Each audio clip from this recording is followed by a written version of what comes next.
தினமும் கடைபிடிக்க வேண்டிய பூஜை குறிப்புகளை பற்றி பார்க்கலாம். தினசரி காலையும் மாலையும் தூய மனத்துடன் சில நிமிடங்களாவது கடவுள் பெயரை உச்சரித்தல் வேண்டும். தினசரி காலை எழுந்தவுடன் பார்க்க வேண்டியவை கோவில் கோபுரம், சிவலிங்கம், தெய்வ படங்கள், நல்ல புஷ்பங்கள், மேகம் சூழ்ந்த மலைகள், தீபம், கண்ணாடி, சந்தனம், மிருதங்கம், கன்றுடன் பசு, உள்ளங்கை, மனைவி, குழந்தைகள். நமது வலது உள்ளங்கையில் மகாலட்சுமி தேவி குடியிருப்பதால் காலை எழுந்தவுடன் வலது உள்ளங்கையை பார்க்க வேண்டும்.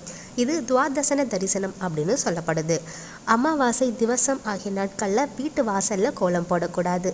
அமாவாசை, பௌர்ணமி, மாத பிறப்பு, ஜன்ம நட்சத்திரம் ஆகிய தினங்களில் எண்ணெய் தேய்த்து குளிக்கக்கூடாது. பொதுவாக நெற்றுக்கு திலகமிடாமல் பூஜை செய்யக்கூடாது. இதோட நிலைவாசலில் மஞ்சள் குங்குமம் இருக்கணும். இதனால் தீய சக்திகளும் விஷப்பூச்சிகளும் வீட்டுக்குள்ளே வராது. வீட்டு பூஜை அறையில் கற்பூரம் தானே குளிர விடணும். இதுதான் சிறந்தது. அதை நாமளாக ஊதி அணைக்கக்கூடாது. ஏற்றிய விளக்கில் இருந்து கற்பூரத்தையோ ஊதுபத்தியையோ ஏற்றக்கூடாது.